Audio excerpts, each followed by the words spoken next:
Hello, welcome to the Reloading Podcast here on the Firearms Radio Network. Tonight, we'll be talking about different things, but also we've got Phil back from last week, and we added another guy who's kind of hiding there in the shadows. Put his picture up there. Oh, I know who that guy is.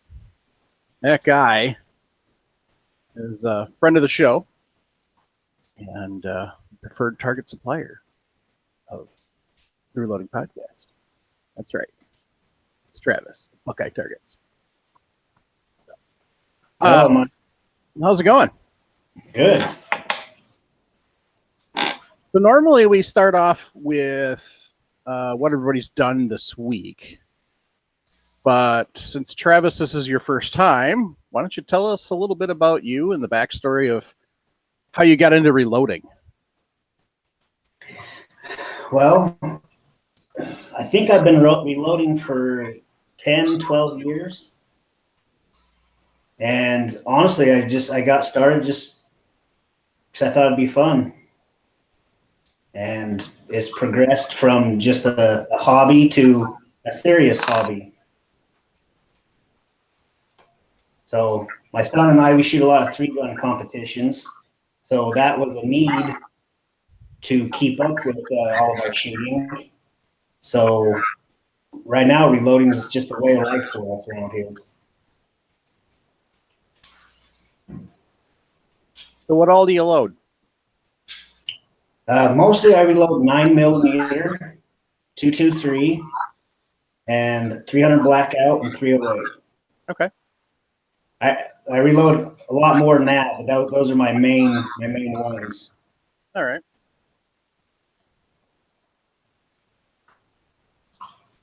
So, what type of press did you start out on, and what do you have now? So I started off on an old single stage. I don't even know what brand it was. And after that, I believe I went over to, I think, a couple of Lee Loadmasters. And right now I'm on a Dillon 1050. I see an RCBS single stage behind you over your left shoulder. Yeah, this reloading bench is 30 feet long. So I've got several different presses on there. I think I've got 2 or 3 single stages, a turret press, a couple of shot shell reloaders, and 3. Wow. Wow.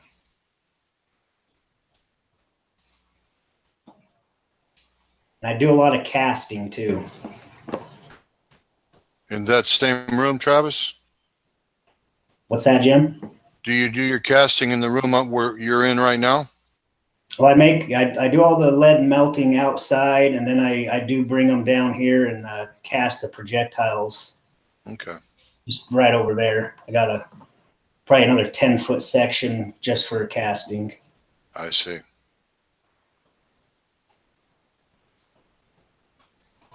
Yeah, it's amazing how much of a mess casting can make. It's a lot of fun. Especially if you have a little tiny spill. I just upgraded to the what is that? The Lyman, the big Lyman one. Yes. What is that? The Mag 25. 25-pound pot. Yeah, How does it seal up? it's wonderful. When I've been using a Lee pot for years, that thing's awesome. Yeah, because my Lee production pot for 20-pound pot, but well, it's had a few swear words thrown its way. Yeah, I started off with the 10-pound Lee pot, and now I've got that Lyman 25-pounder, and it doesn't leak. It's wherever you put the temperature, it stays. It's wonderful.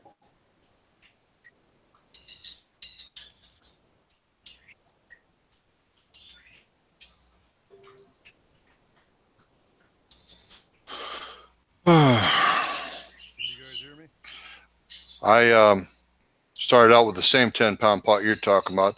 And I turned around and upgraded to the 20-pound pot because I started shooting 40.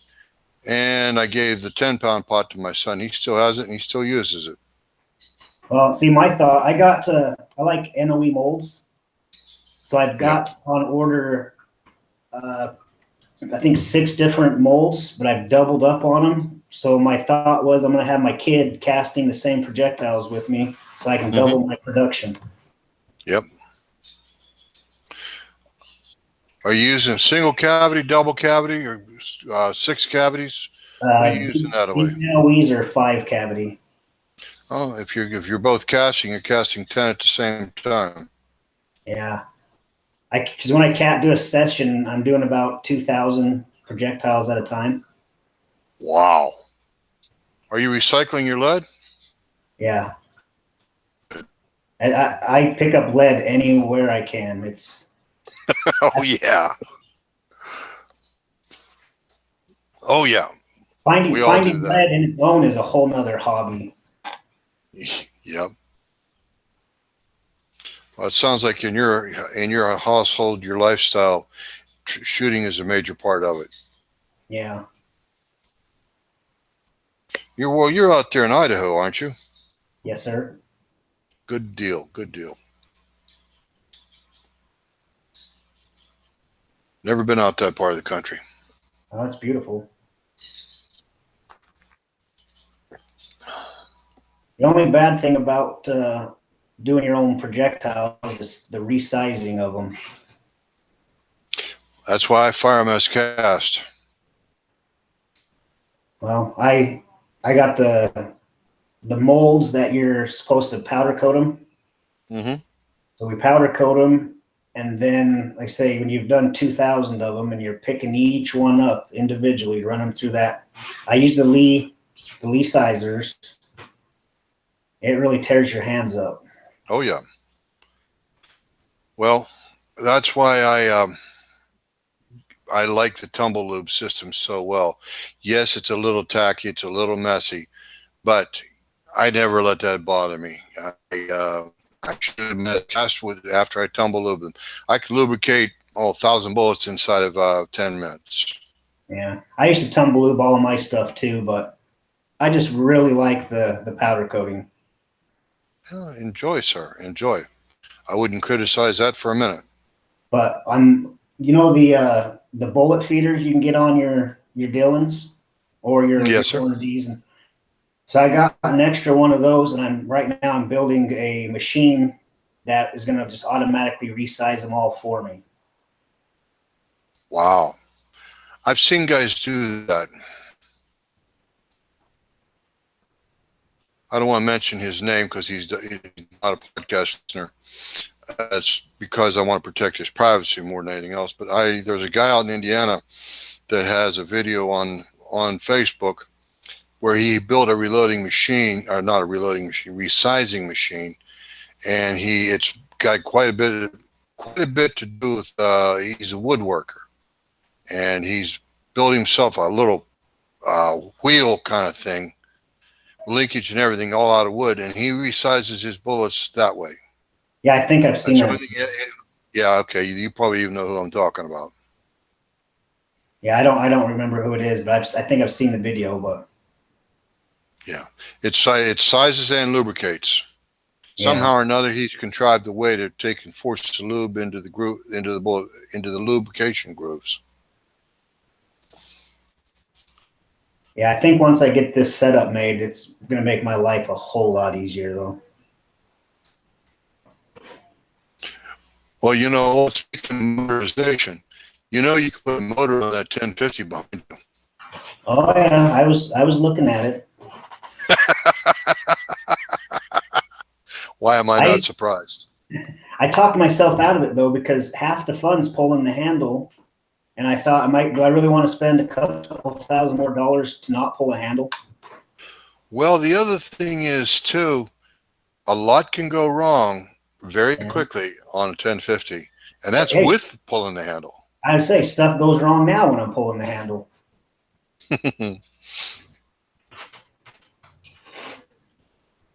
That 1050 is a beautiful machine, though.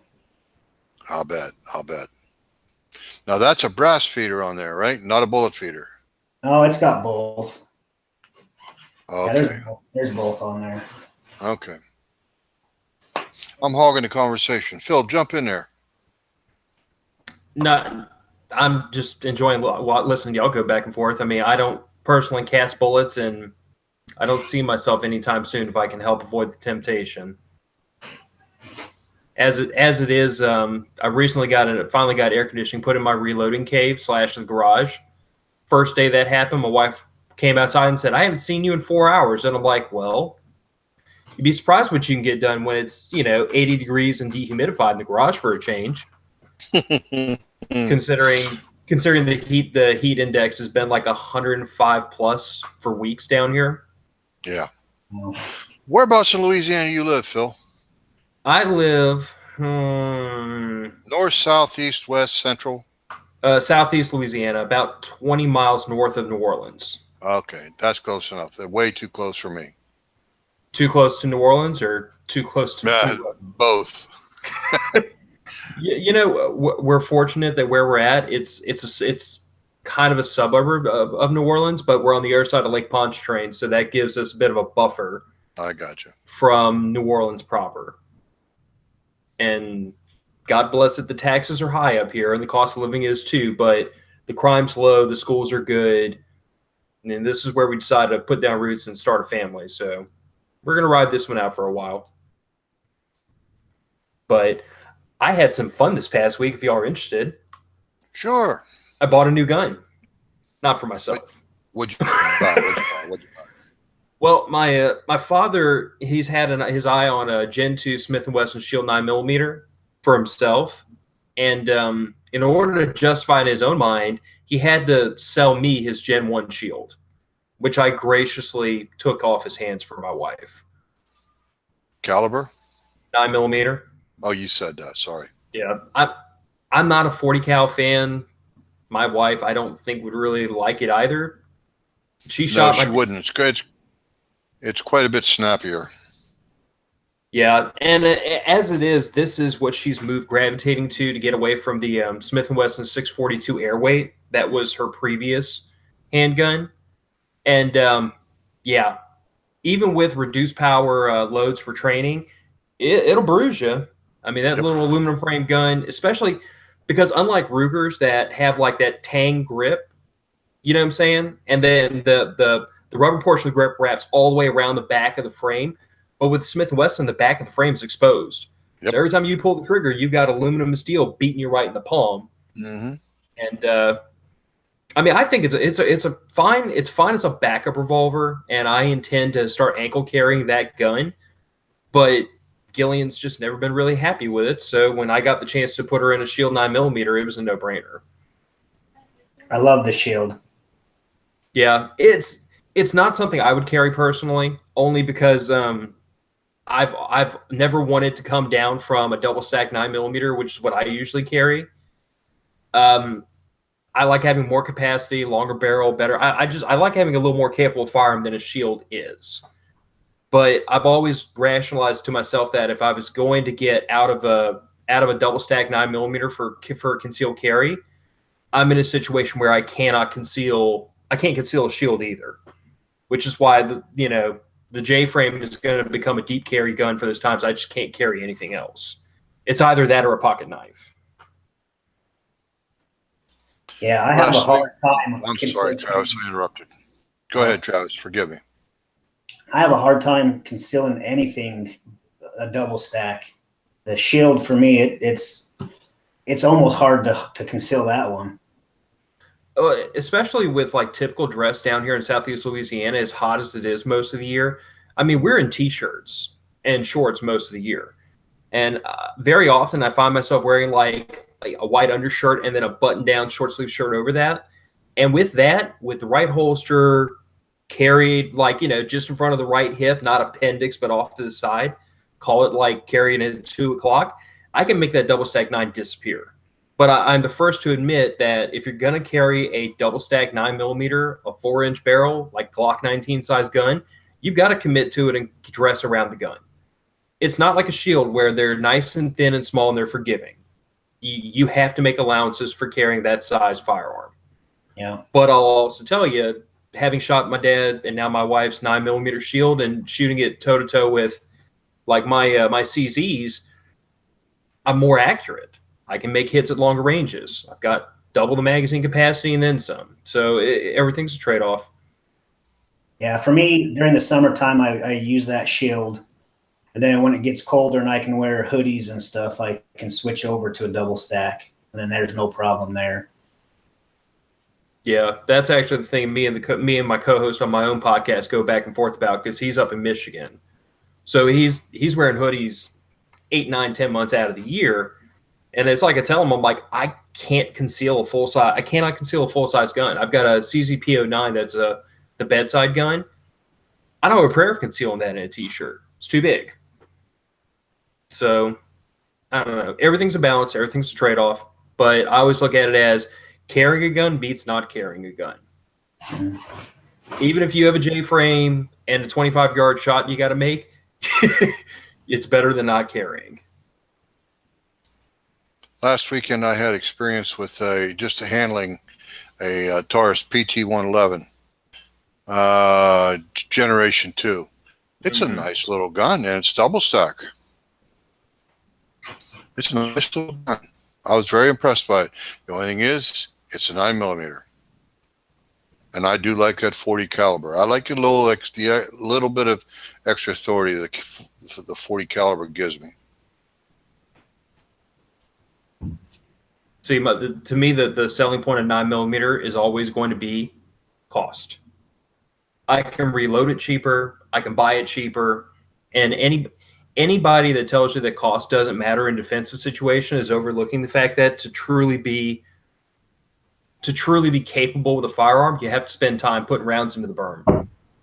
So if your ammo costs twice as much as mine, you're going to spend twice as much, or you're going to shoot half as often. I mean, that's always going to be my battle cry for 9mm.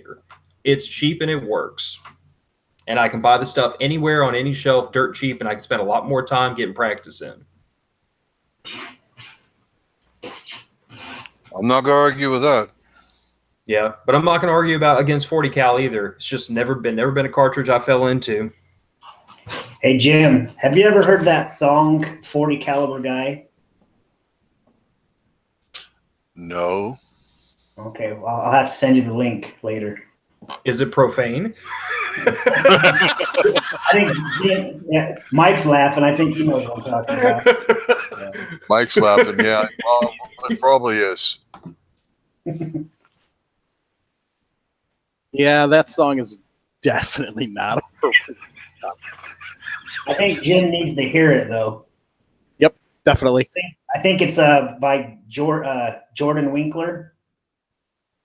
You can find it on YouTube, Jim. Will do. Don't hate me after you listen to it, though.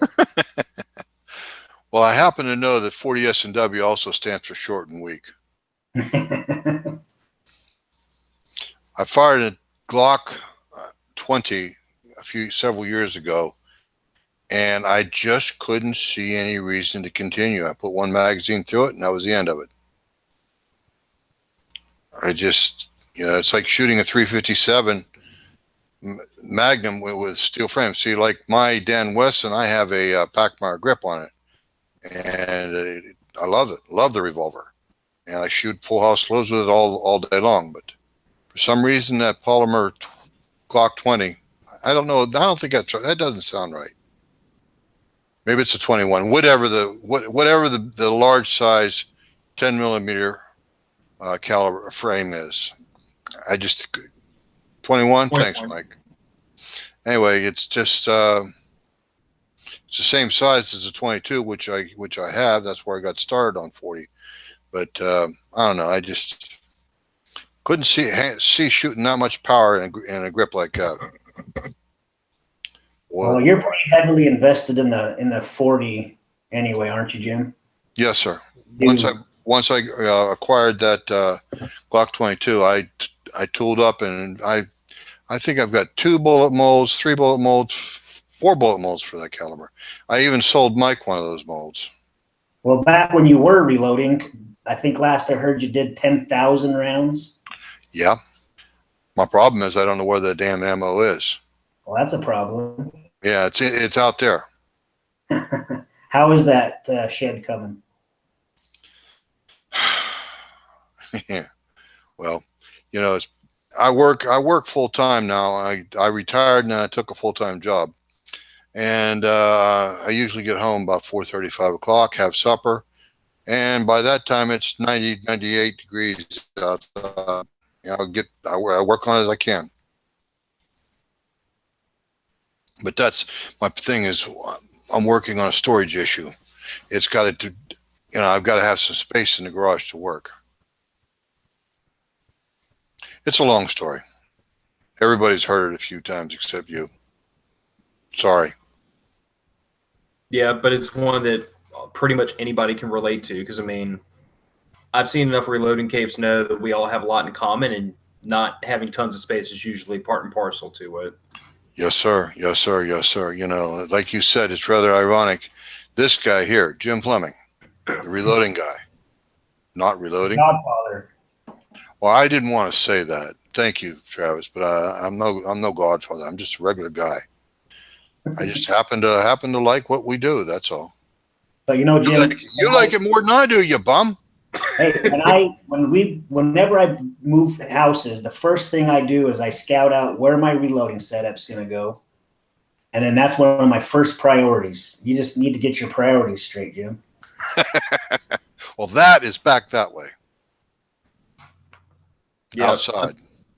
I'm Go ahead, slowly Phil. making my one-car garage a little bit at a time, a little bit more of a reloading cave and less of a junk pile. But we've been just trying to organize it, get stuff moved around, because as much as I'd love to kick the wife and kid out of it, I can't. I'll end up sleeping in it if I try that. Yeah, I don't care. I'll kick people out. I'm married to a woman that's half Sicilian and half Scottish. I can't really pull that act off. Or y'all might see me on a milk carton. Mama don't play that game. Nope. Plenty of swamp around you, so. What was that, Mike? I said there's plenty of swamp around you too, so yeah. We actually live more in the woods than the swamp, but it doesn't matter. There's plenty of unimproved land around to stash a husband. Yeah. Short little trip, go play with the gators. Yeah, that's why I try not to aggravate her too badly. But I have to give her props when it comes time to buy a new unloader, or when it comes time to spend money on reloading gear or powder or anything else. She's the first one to look me in the eye and say, just quit talking about it and go get it. Because usually I'm the one that sits there and torments myself over, putting money in savings and retirement and adulting stuff. And then she's the one that smacks me in the butt and says, just go buy the damn thing. You want it. Sorry. It's better to ask for forgiveness than permission. You're not married to my wife. I don't even ask. I just do. Yeah, I still do. It's force of habit. She keeps telling me yes, so she hasn't said no yet. Actually, I take it back. When I brought up the fact that I wanted a 50 BMG, she vetoed that idea when I told her how much they cost. Because at first she was like, oh, yeah, go get it. And I was like, really? They're like, a couple $1,000. And she was like, no. Yeah, that's the problem, though. You let her know how much it was. Yeah, well, it was a pipe dream because I couldn't afford it anyway. What don't you listen to the gun dudes and on that program of Sneak It Past Your Wife? All guns are only a couple $100, Yeah, she wasn't born yesterday. Not at all. The other problem is she would want to shoot it. And she'd say, when did you get this? Funny you mentioned that. She's usually the one that's like all gung-ho about shooting every gun in the house. But there's been a couple she's totally turned her nose up at. And my .357 Magnum was one. She wants nothing to do with that thing. Probably because my dad came home from the range with me one time and said, "It shot a fireball out the barrel this big." And she was over it at that moment. What are you using? 296 H110? No, actually, the last thing I loaded up was some 158 on top of Accurate 9, which is not a super slow fiery powder, but it's coming out of a 4-inch barrel. Oh, that'll do it. Yeah. What about the grips? Wooden stocks or rubber grips? Nope, still using the stock rubber Rugers. Oh, okay. GP100. Yep. GP100, 357, stainless 4-inch. And the only thing I've done to it other than just polish it up a little bit is I put a high vis front sight on it and just load lots of ammo for it because she's hungry. Nice gun though. And I'll tell you what, it was my first revolver, first stainless revolver, first 357 Magnum, and I've honestly kind of fallen for it. I want a lot more of them. I don't have any wheel guns, but that's the one I think I'm going to pick up. I'll tell you honestly, and I tell everybody the same thing about GP100. They're built like freaking tanks. They're hard to hurt. I don't think the trigger quality, at least from what I felt, is quite up to the tune of a Smith & Wesson out of the factory, but it ain't far off. But I tell you what, the guns just run. They run. They're reliable. They're stupid friggin' tough. And at least mine has proven fairly accurate with everything but the hottest loads. For some reason, when I start pushing 357 really hard in that gun, the group tends to open up a little bit, which is probably half the gun and half me. You took the words right out of my mouth. I mean, let's face it, recoil, explosions like that at the end of your hand, they're hard to control. Well, anybody that's going to thump their chest and say that you aren't affected by banging a 158 grain bullet down the barrel at 1,300 plus feet per second, I'm going to tell you you're full of it. Because I've been shooting for a long time and I develop a flinch eventually. Everybody does. You have to. On the GP100 versus the Smith & Wesson, I currently have a 686-2. And if somebody was to walk up to me tomorrow with the GP100 that I used to have, I would gladly trade them in a heartbeat, even up, and even consider giving them cash. The GP100 was so much better to shoot than the 686 is. Same barrel, 357. Just the GP100 is so much nicer to shoot. My question. Tell me a little bit about the specs of the GP100 versus the 686. They're both 6-inch. They're both 357 stainless. So. Are they both the same weight? No, the GP100 is a little bit heavier, I think. Typically. Not a ton, but I mean they're a handful of ounces heavier in most barrel lengths. The actual lock work is drastically different though between a Ruger and a Smith & Wesson. As far as the way the trigger, I want to call it trigger pack because I just built an AR. But you know what I'm saying? The lock work and everything, the way the trigger actuates is very different in Smiths versus Rugers. Yeah, Smiths are designed to go out of time, essentially, with the way they build them. They will go out of time at some point in time. I put the 686 I have now, we bought from the original owner, and it's out of time. Someday I'll get around to putting it back in time. Not a high priority. I hate shooting to begin with. So, but I personally put 1,500 rounds downrange on my GP100 before I had to sell it to pay some bills, and not an issue. And the 686 supposedly has about 1,000 rounds through it. So, no, I'm nowhere near that round count on my Ruger, but I mean, honestly, what won my heart over for Ruger was my dad has a Super Red Hawk in 44 Magnum with an 8 3/4 inch barrel, I think, and a loophole pistol scope on top, and it's an artillery piece. I mean, I refer to it as the Joker gun. Everybody remembers the old Batman movie from the late 80s where Joker pulls a gun like this big out of his pants. That's what it is. But it's a substantial, well-built, well-oiled firearm that just works. Yep. And it was that feeling that I get from shooting Rugers that, like, this is a gun you can beat somebody over the head with, smash it on the concrete, and it'll still shoot. They're just tough guns. Well, I was just going to say a while ago, those extra ounces, that helps absorb quite a bit of recoil. Yeah, it does. And I tell you what, if you want to take somebody that's scared of shooting and you take that big old heavy 40-ounce revolver and drop some 38 specials into it, it's like shooting 22s. Yep. Which is why I'm still trying to get my wife to shoot it, but I think she's afraid I'm going to sneak 3.7s in on her, which I wouldn't do because I know better. Well, playing games like that is just wrong. Good, stupid way to get somebody hurt. A stupid way to get somebody pissed off at you. Yeah.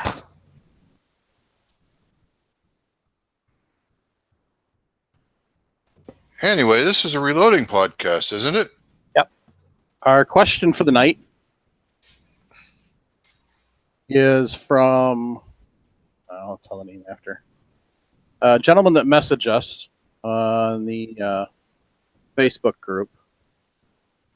And the question is, this is my first attempt at seating a bullet to be closer to the lands versus the book's recommended COL. And COL is cartridge overall length. Some people see COAL. And it was Braden Davis. He sent the question. He says his gun is a Ruger American 6.5 Creedmoor, Hornady brass with Hornady 123 grain SSD bullet.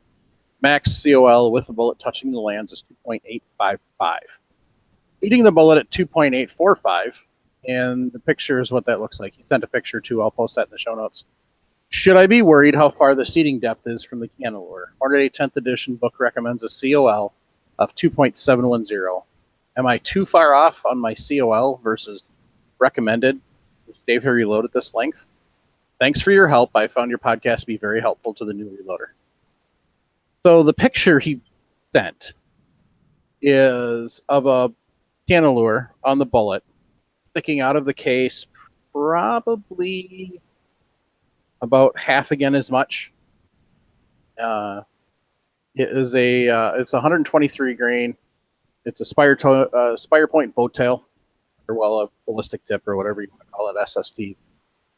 And I want to say the Canalure is probably, if you're coming up from the boat tail, the Canalure is probably up about 2/3 of the way towards the tip. And so the end of the cartridge, or the end of the case, is about halfway between the Canalure and the boat tail. So you still have plenty of surface area to get back tension. And I looked up, and Nosler actually says an overall length of 2.825. So I just grabbed Nosler quick because I forgot to look that minor detail up. And I don't have the 10th from Hornady, and I don't have the 50th from Lyman yet. So I don't have anything currently that has 6.5 data. So that was the quickest thing, was Nosler's site. Stand by a second. I've got Hornady right here. Okay. I really got to get around to getting those. While Phil's doing that, I was just going to say, to me, it's more of a practical matter. If the cartridge works in his rifle, if the bullets don't fall out, if he's not using it for hunting, if reliability isn't an issue. In other words, if it works, why break it? Don't fix it, or don't fix it if it ain't broken. That was 123 grain, Mike? Yeah. Okay, Hornady is calling a COAL for an 123 grain AMAX, which does not have a Canalure, of 2.71. So a bit on the short side. Way on the short side. So they must be going with minimum SAMI spec because Creedmoor is using the maximum SAMI spec. And so what I explained, the thing with SAMI, Jim, what's SAMI stand for? Sporting Arms Association Manufacturers Institution. So what SAMI does is they set specifications for a cartridge. And that may be off an existing cartridge that they added after they came into existence, or a cartridge that a manufacturer sends to them. Like the Creedmoor was a Wildcat, and then somebody adopted it, and eventually it wound up in SAMI, and we have specs for it. What the specifications are for is the manufacturing industry. Easiest way to explain it is, say you have Company A, which makes magazines for a particular handgun, and Company B makes magazines for that same handgun. Well, we'll say it's 9mm Parabellum is the cartridge. SAMI specs list that at a certain length. The reason they list it like that is so that companies can make magazines and chambers and everything else to accommodate that length. So let's say Company A decides, well, let's just say Company A doesn't have anybody really smart running the show, and they're trying to save money, so they decide that they're going to shorten up that magazine a bit. It'll still fit in the gun. It'll still fit in the handgun it's designed for, but it's not as long as it needs to be to accommodate the cartridge because they didn't follow SAMI specs. And so they're a lot shorter than they need to be, like 25 thousandths shorter.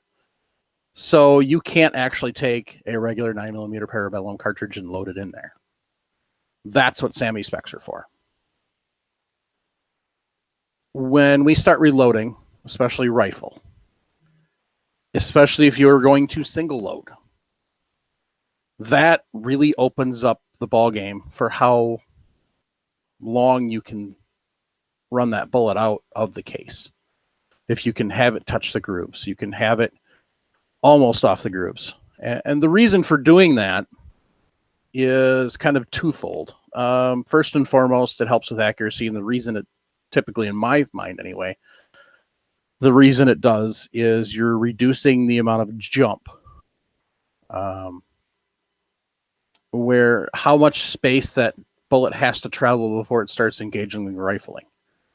The longer that gap is, the more chance that you have of that bullet moving sideways and not hitting the rifling like it's supposed to. Which then, at 100 yards, 200 yards, isn't going to really make a difference. 500 yards, 1,000 yards, it will. So just like you're trying to fix your concentricity, which means how in round that cartridge is from top to bottom, how centered that bullet is in the cartridge, and how centered the neck is in the cartridge. That's why people tend to seat the bullet longer so it's touching the rifling. So you're doing all that work, and then if you have a huge gap that it's jumping, all that work's kind of thrown out the window. But if you seat that bullet right against the rifling, then all that work you've done isn't wasted, because as soon as the bullet starts moving, it's into the rifling and it doesn't have a chance to torque at all. So the other can be consistent pressure. You're going to need a certain amount of pressure to start moving that bullet. And that's kind of an ancillary. I mean, it really doesn't aid to it, because if you're doing your neck tension right, it's not going to make a difference. So I agree with everything Mike just said, because it's kind of ironic when the ammunition has to be manufactured to fit in the magazine of a rifle, that yet they make the rifle chamber 150 thousandths longer than the ammunition has to be to fit in the rifle's magazine. The other thing is, too, Mike was talking about, is sitting bullets up close to the rifling. Well, you know, that is an issue with pressure, but that's going to be on the individual reloader to control that or adjust that as need be to fit his particular rifle. Right. Quick question, specific to his question about whether or not there was any issue with loading so far away from the cantilever. I mean, I've done it before with rifles, and I don't think it causes an issue. But what's y'all's thought? Like, if you have a cantilever and you choose to completely disregard it, does it hurt anything? No. I think a lot of people just have issues with the way it looks. Yeah, I mean, and that may be part of it. But I wanted to ask because Travis, I don't know about you, but I suspect you do. But I know these two have more reloading experience than I do. I don't think it matters, but that doesn't mean it doesn't. I think Travis is spot on. People have an issue with the way it looks. It has nothing to do with the way it shoots. Right. And if it's a problem for them, just get a different projectile that doesn't have a cantilever on it. For me, when I reload, if it's got a cantilever, I crimp it on the cantilever. And if I want it longer, I'll pick a different projectile. Yeah. I mean, right now I'm reloading a bunch of 5.56 with some soft point bullets that I got for free, which is the only reason I'm using them. But I noticed that loading them to the overall length I had already determined, I'm not crimping at the cantilever. Do I care that much for plinking ammo? Not really. And it hasn't blown my gun up, so it can't be hurting much. But it's also one of those things of it's plinking ammo. I don't care if it's super accurate. I don't see where it hurt anything because, I mean, I don't crimp any of my match ammo for 308. No cantilever on any of those bullets. A lot of us rifle shooters don't even bother with a cantilever, or we don't even bother with a crimp. My big game ammo, everything above 5.56, I don't crimp rifle ammo. I just don't. Never saw a need for it. Yeah, okay, fine, but I also don't own a lever gun either. The only lever gun I own is a 357 Magnum Marlin 1894C. That's revolver ammo, so I crimp it, but that's a different kind of crimp too. Yeah.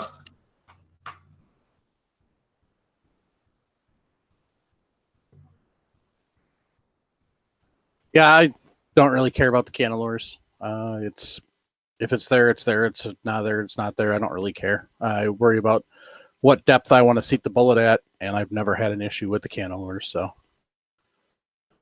if you are going to heavy crimp a rifle round, then you probably want to use it there because the cantilever is going to be there to aid in crimping, so you're not actually crushing the bullet. So that's the point of them. So if you are one of those people that must crimp, get the cantilever bullet, seat it at the cantilever depth, and then crimp it there. So that's kind of that thought. They've been kind of talking back and forth in the chat about this. And so Werner said, will also be driven by the mag used. So his SIG-5 Magpul mags will only manage 2.85, while his AI mags will manage 2.89. So that's kind of a difference there in that. And he says bullet construction also makes a difference on what type of jump. And that's going to be truth there. So, there's one other question I want to kind of answer here.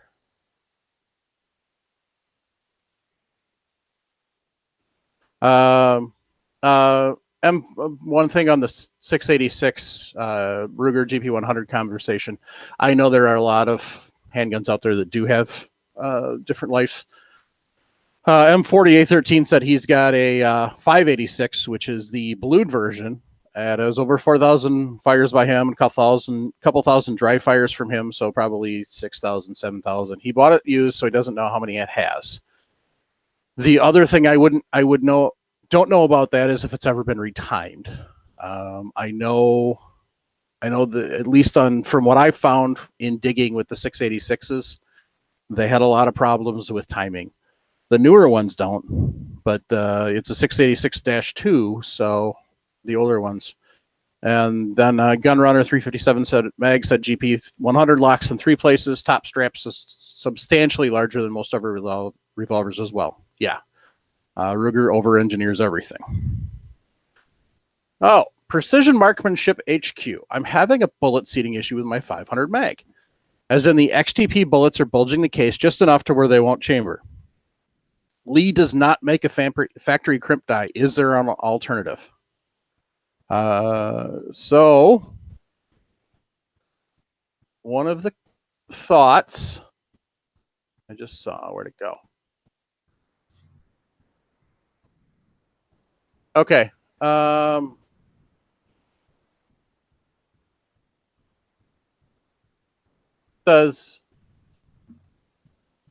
don't know if that's also, okay, so that may be something different. So. Actually, one of the things with Lee, if they don't make a factory crimp die, they will. You send them the cartridge, tell them what you want, and they will make you a factory crimp die. So that would be an option. I would also double check the diameter of the bullets that you're using. Just make sure that if they're, you don't say if they're cast or not. Oh, they're XTP. Okay, so. Well, the other question I've got is, let's make sure the gentleman isn't overly crimping the round. Or overexpanding, or undersizing. Yep. I mean, Well, the undersizing, the sizing really is an issue with the die itself and not so much the reloader or the presser or anything like that. But, I suggest that that particular gentleman take his calipers and start checking things, checking diameters as expanded, checking diameters as a bullet seat, check diameters as you crimp. Make sure you don't crimp it so much that you wind up doing this and drive the shoulder of the case, the shoulder of the crimp of the case, you drive it outward. That will guarantee you, I guarantee you won't get your ammunition in your chamber if you crimp it out like that instead of keeping it nice and true and straight. He just commented back and said he crimps separately. It could be over crimping. But if he doesn't have a factory crimp die, then I'm assuming he's using A roll crimp die. Yeah, I'm assuming he's doing the crimp and the seating in 2 steps with the same die. Yes, sir. I do the same thing a lot of times. And you're making good ammo, but you're probably not overly crimping it either. I have found through trial and error that I probably under crimp most of the time, but I haven't smashed a bullet back into a case either, so it can't be that bad. Well, the 357 isn't known for being a heavy recoiling caliber like the 500 is. Yeah, and as the bullet weight goes up, the likelihood of setback goes up too. More mass, more not momentum, but more, more tendency. Inertia. To Inertia. Mike, was that last week we were talking about recoil driving, pulling the cases right off of bullets? I think so. I think it was 2 weeks ago. Okay. That's exactly what we were talking about, is the recoil of the firearm pulling the lighter weight brass case off of those heavy bullets. It has the effect of making the bullet seem to go forward. But anyway, the point is it'll lock your gun up and all that sort of thing if you undercrimp. Maybe So it's an issue. And yeah, the reloader has to address that carefully. Yep.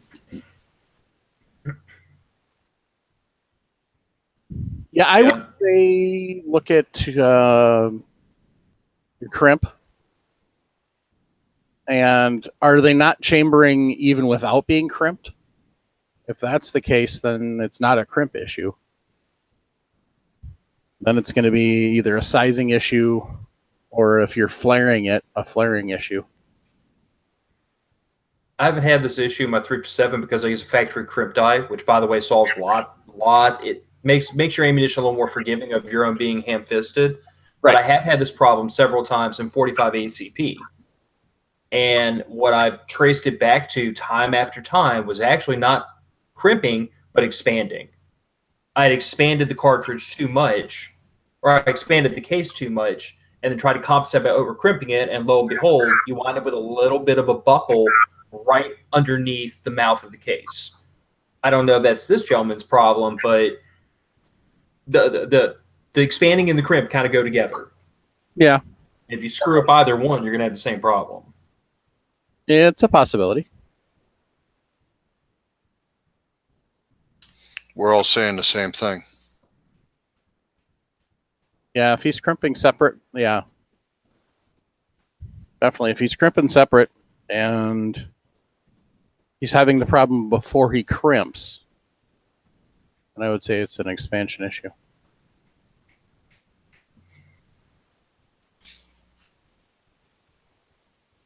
All right. One thing I forgot to do at the beginning of the show was thank all the show sponsors and stuff. So we need to thank Firearms Radio Network for giving us a place to hang out, and Patriot Patch Company being a bandwidth sponsor. Oh, by the way, it's the new patch of the month. Colonial Pocket Dump. That's right. So as you Tomahawk, straight razor, and a powder horn and a muzzle loader. Muzzle loading handgun. Mm-hmm. And don't forget the sweet little dagger. Little nice dagger in the middle. Oh, yeah. Yeah. Is that a razor, barber's razor strap that I saw in the background? Yes. Uh-huh. Well, I didn't see a strap, but it is a barber's razor. Yeah. Nice straight blade. Okay. So we did get an answer in the meantime. He says they don't chamber all the way, go in about 1/8 of an inch. They expand barely enough to put a bullet in straight, maybe not seating straight in. Definitely a possibility. Says I'll mesh with measurements and then address each step again, and I'll get back to you with what I discover. Excellent. Yeah, it's nice to. It's nice when we get the feedback of, you know, we have a right idea, we'll be off base. That really helps.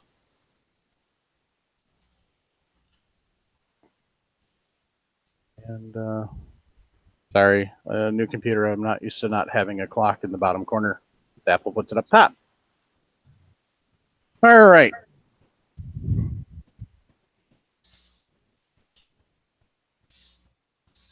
Nothing else in the chat. Oh, Willie's talking about his 1968 Colt Trooper. Jealous. And how glad he doesn't have to time that thing. So, I imagine. Probably got a lot of stuff. So.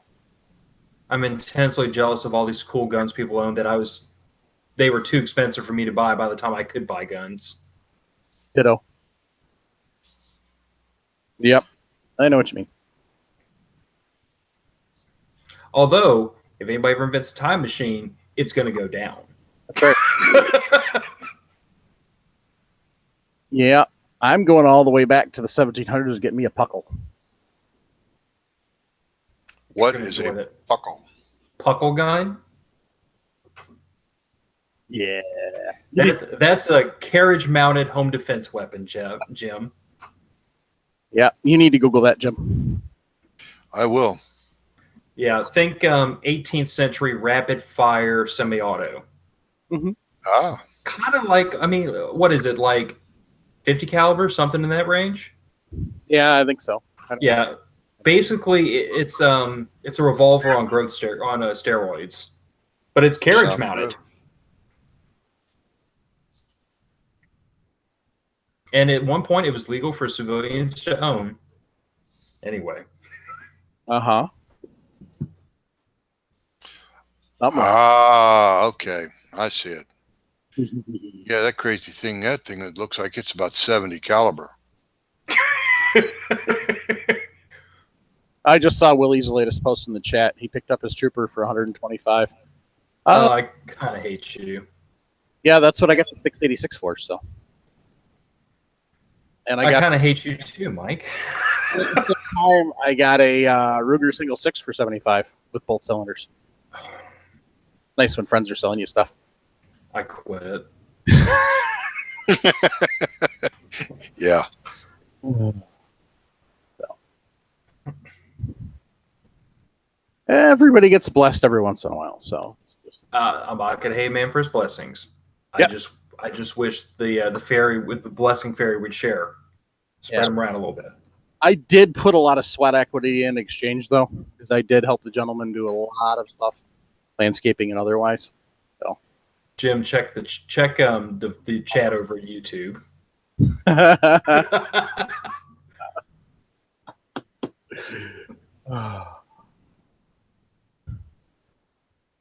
Precision Marksmanship HQ. Remember, The bird great flies. bird of paradise just might fly up your nose.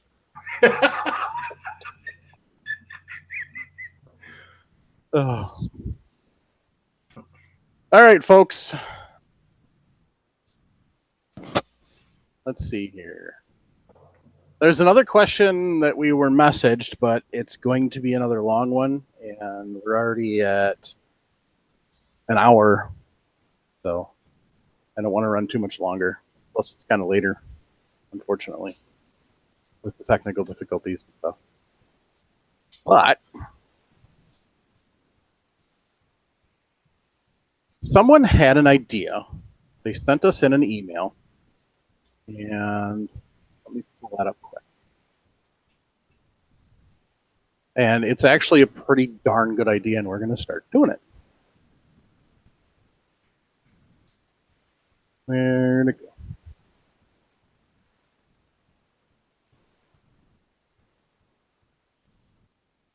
So we had a couple of ideas, one of which I kind of tossed to the guys a while ago, and we're going to probably go to at some point in time.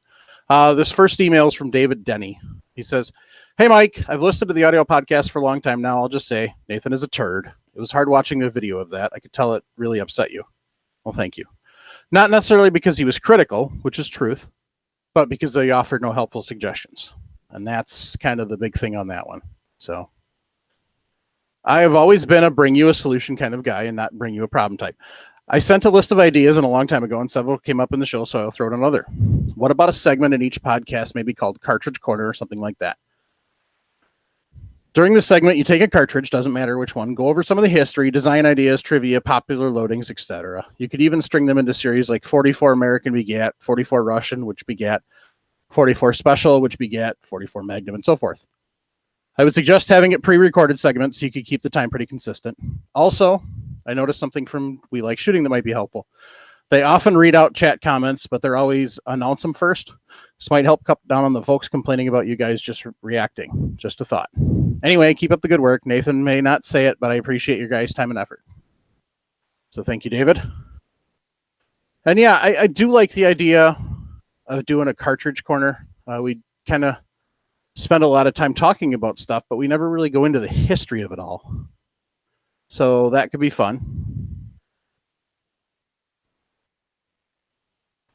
And where's that other comment?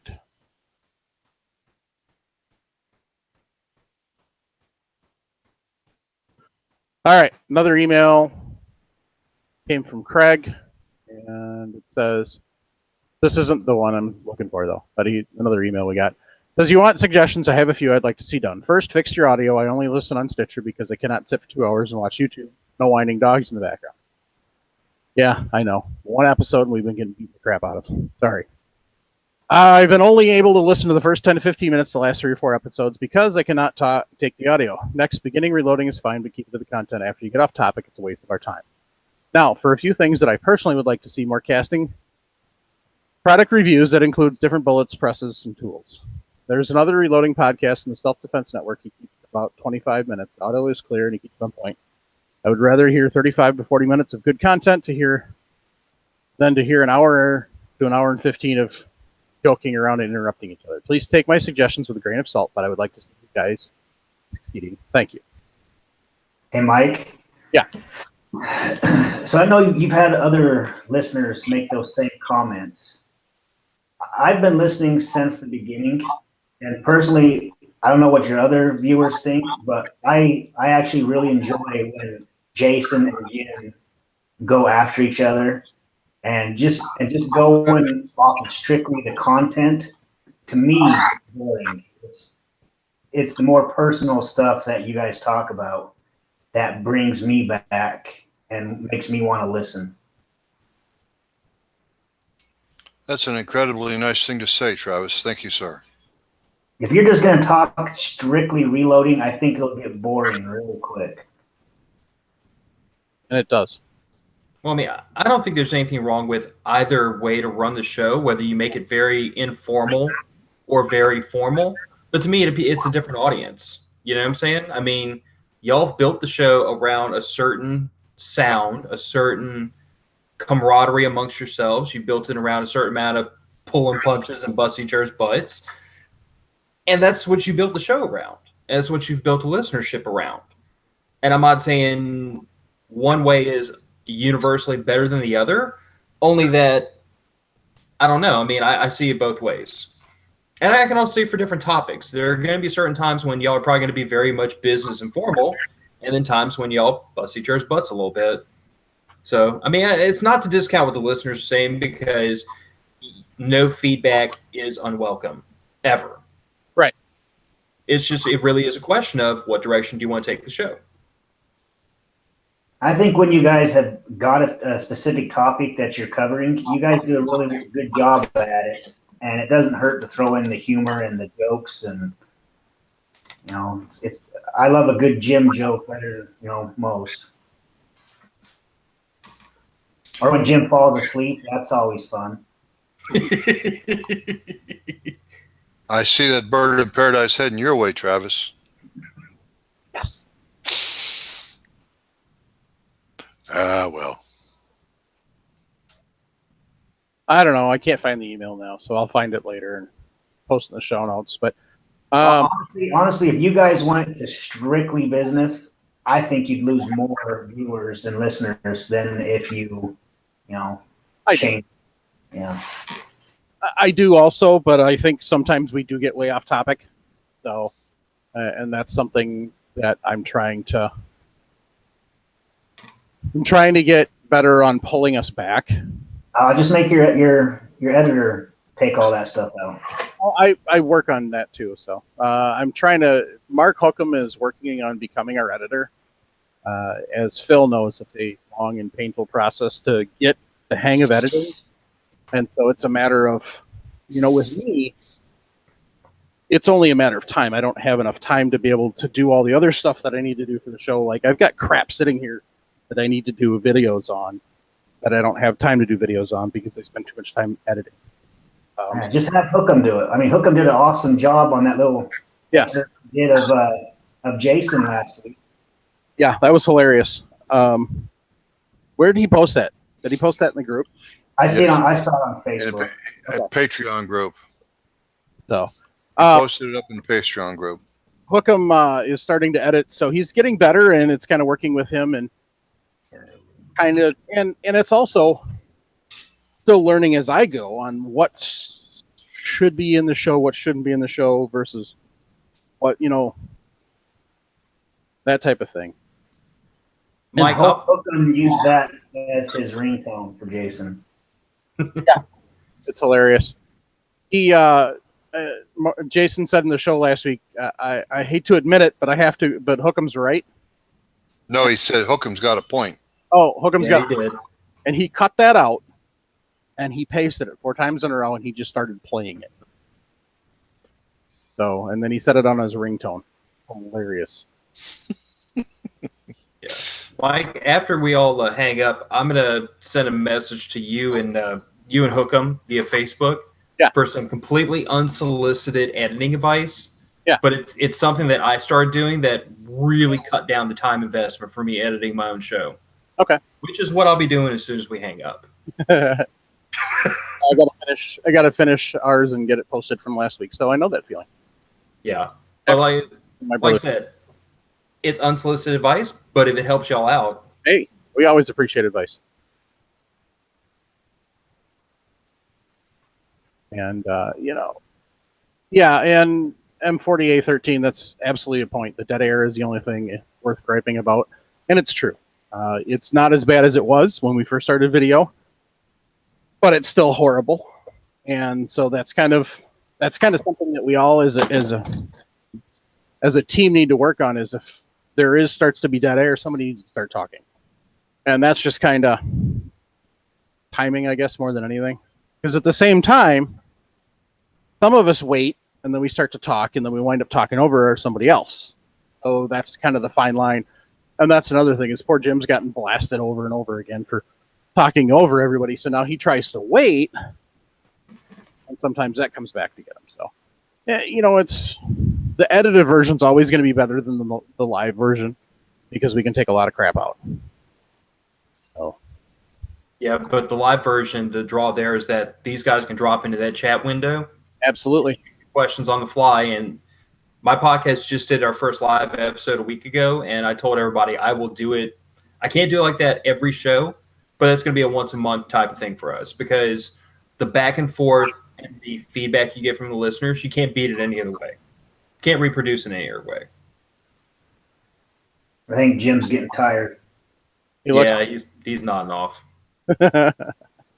No, I'm not nodding off, but I am yawning. Oh. Still adjusting to this North Carolina heat. Yeah, it's a bit of a change. 98 degrees every day, walking out of the shop. And a little more humidity than you're used to up in PA. No, PA has higher humidity yet, but not as much heat. Ah, all right. Come down to Louisiana, we'll give you both. No, thank you, sir. You get used to it eventually. Yep. Wisconsin's got both in the summer. Occasionally we get some cooler days, but I think we've been, it's not as bad as Louisiana, but we've been above 85 every day for the last 2 weeks. Yeah, but y'all summer isn't 8 months long. No. That's where Louisiana wins. Yeah, that's winter for us. Is 8 months. No, somebody once argued with me that Louisiana does indeed have 4 seasons. They have December, January, February, summer. Yeah.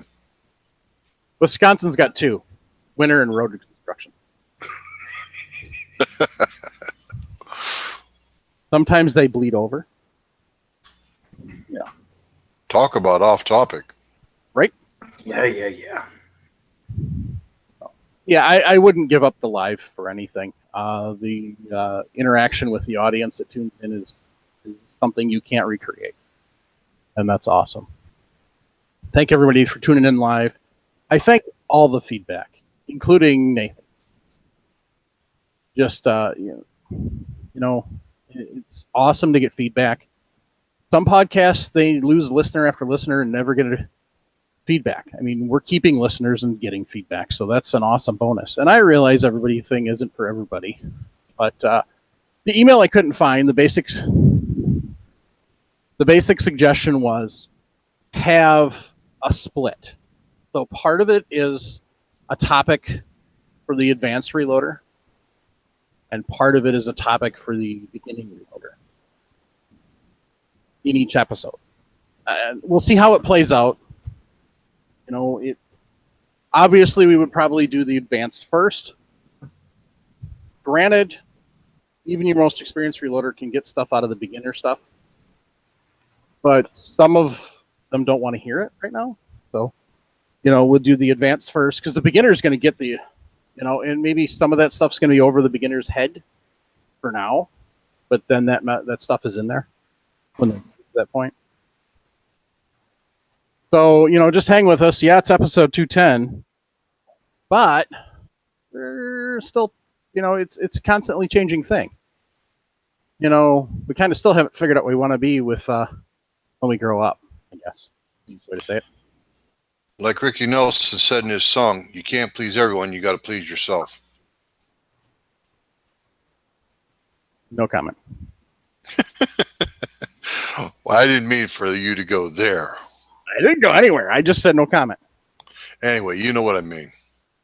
No, the point is we have to please our listeners. Yes, no two ways about it. But we've got to try to appeal to the advanced audience, and we've got to try to appeal to the beginners too. I try to take and coddle the beginners. Mm-hmm. Got to. We were all there one day. Exactly. Travis, I'm sure you heard the old story about me and my old buddy Tom when he set me up there with that Smith & Wesson. I couldn't tell you if it's a 586, 286, 386. I couldn't tell you what it was. But when he set me up with those the maximum charge, 6 cartridges of WW296, and I went outside and touched off 6 fireballs. And Yeah, I remember the story. yeah, you remember the story well. And then he says to me, "Now, Jim, you want to learn to reload the right way?"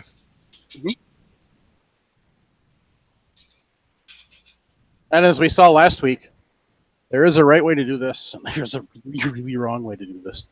Yeah, really. M4813, we're not going to split the podcast.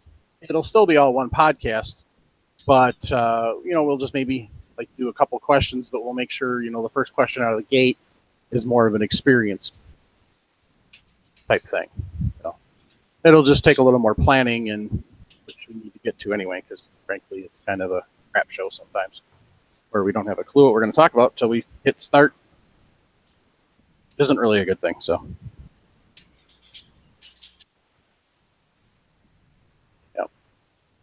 And,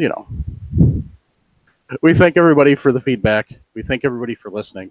We want to thank everybody who joins in live, everybody who sends us emails at reloadingpodcast@gmail.com, everybody who sends us either texts or voicemails at 608-467-0308. And, definitely, as M4813 just said in the chat, well then plan, don't shoot from the hip. Yeah, but it's not funny enough. Make it work. He does it. His follow-up was, though, it is funny sometimes. Yeah, but not funny. And Mike, do people know that you guys have those awesome shirts? What's that? Do people know that you have those awesome shirts for sale? At Patriot Patch Company? The shirt you're wearing. Yes. I don't know if anybody knows. These are still available. So this is the shirt I'm wearing this evening from Patriot Patch Company. By the way, Patriot Patch Company now has a new patch out also about reloading, and it's kind of the cycle of life. It shows the cartridge being loaded into the handgun, fired, then it shows the spent brass, then it shows it being deprimed, and then it kind of stages of reloading till you get back around to the handgun again. It is on pre-order right now. So patch.co, go check it out. Yeah. That's still one of my favorites right there. Yes. So Willie, you need to write me an email and tell me about your squib situation so we can talk about that. That was Willie from the chat. And yeah, as you do this long enough, there's a pretty good chance you're going to have a squib, whether it's various reasons. It could be you didn't put enough powder in the case. There's no powder in the case because the press malfunctioned, or the powder is bad and it happened to settle just right, so the primer had enough oomph to get past the powder and push the bullet out. Or various things. The bullet's oversized or undersized and gets wedged sideways. There's all sorts of different things that cause a squib. Yeah, I call it the world's loudest click. Yeah, pretty much. Because when you've got Ear Pro on and you're expecting, semi-controlled violence in your hands and up against your shoulder, and you hear click, there is no louder sound I've ever heard in my life. Then when that striker beat the back of that 308 Winchester case and nothing happened. So have you guys all had a squid load? What? Have all of you guys experienced a squid? Yep. Yeah. Absolutely. Yep. I filled a 308 Winchester case underneath a 168 grain bullet with exactly 0.0 kernels of powder. And oddly enough, the primer going off did not generate enough pressure in that big old case to move the bullet at all. I sat there and gave it a 10 count, let that bolt back real nice and gentle, had a perfect hit on the back of the primer, and when I got home and tore the round apart, the whole inside of the case and the back of the bullet was sooted up. Yeah, I mean, when I deprimed it, you could see the primer went off. There's just no powder. But It scared the hell out of me. Let's say that. Yeah, because a lot of people confuse a squib load with a hang fire. Hang And fires that's- are dangerous. And the problem is you don't know which one you have until you give it a couple of seconds. Exactly. And Jim, that was the first thing that went through my mind was as I'm down in the prone on a rifle, and the first thing that went through my mind was, if this is a hang fire and I open that chamber, my face is right there. So I waited. But yes, it was a very sobering experience that taught me to slow down. Yep. And pay attention.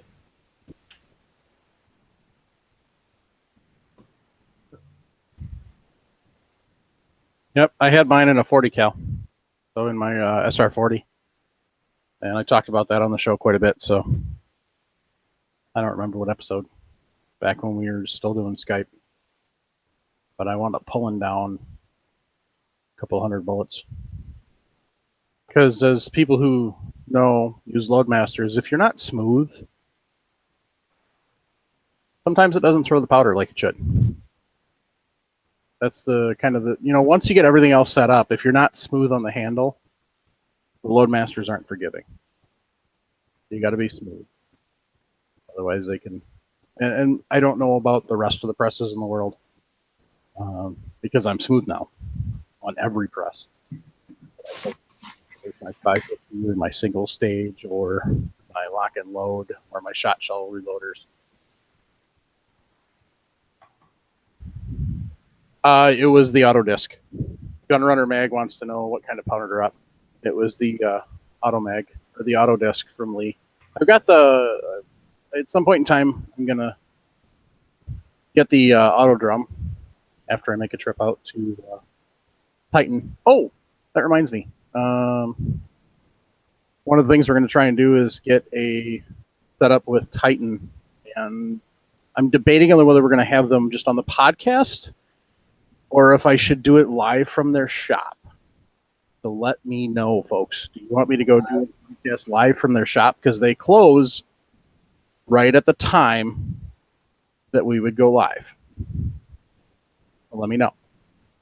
That'd be fun. Mm-hmm. Yeah, get a walk through their shop. Yeah. Anybody who spends time on the Lee Facebook page gets to talk to Dennis quite a bit, who's the owner of Titan, and his son and daughter, and they're all well involved in awesome shop. So they not only Lee, started out just as Lee because they're in Hartford. They're about a mile from the factory, mile and a half. And they've since added quite a bit. They added mech, and they added this blue color, Dylan or something, and then this red color, or not the red color, but this green color that we all know and love. Travis, that was good Drink timing. the green Kool-Aid.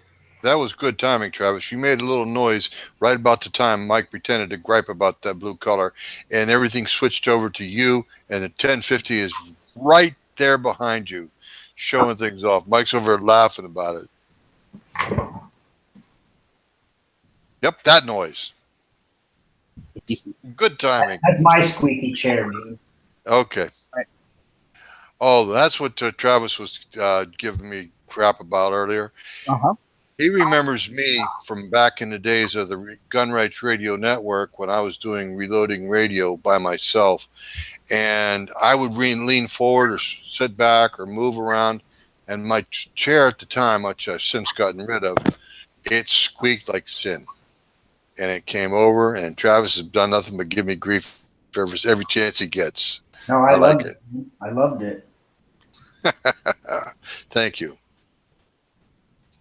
And Does this bring back old memories for you, Jim?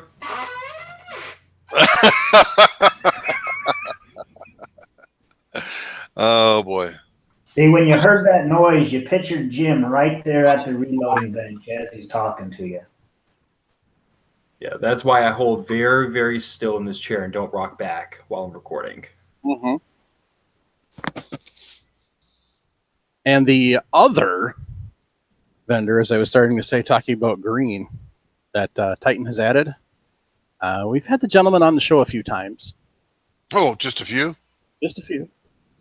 And he gave away a one of his presses to one of our listeners for our 200th episode. So that would be Reading. So yes, Titan carries Lee. They carry Mac, but they also carry Dylan and Reading. So that'll be a fun. So yeah, I'll get feedback, and then we'll try and see if we can set it up for a live setup. That'll be fun. I think it's a good idea, Mike. Yep. And on that note, time to call it a night. Thanks everybody who gives us feedback, whether it's emails or notes on Facebook or text messages. Thank you everybody who swings over to firearmsradio.tv and hits the Amazon and Brownells links. Thank you to all our Patreons, which we now have a couple of new ones, so I'll add those to the show notes for 210. Just everybody, thank you. And just grateful that we get to keep doing this every week, and that we get so much feedback, and we have so many listeners and so many ideas. Grateful. It's fun. We get to sit around and talk as friends about reloading. And people. Oh, we got one thanks in the chat. M4813 says, thanks for Jason for not being here today. Yeah, unfortunately, so we don't know what happened with Jason's audio, but it sounded like he was standing across the room from the microphone. I'll figure that out. He gave it a hell of a try, but just couldn't work the gremlins out. Nope. And on that note, so Phil, if you're going to join us on a regular basis, you're going to have to come up with a sign-off line. That's for you too, Travis.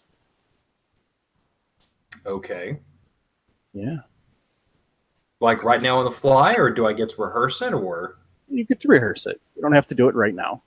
Got one you want to throw it out there, that's fine. Buy it cheap and stack it deep. All right. Jim knows where I'm coming from. He's heard my show a few times.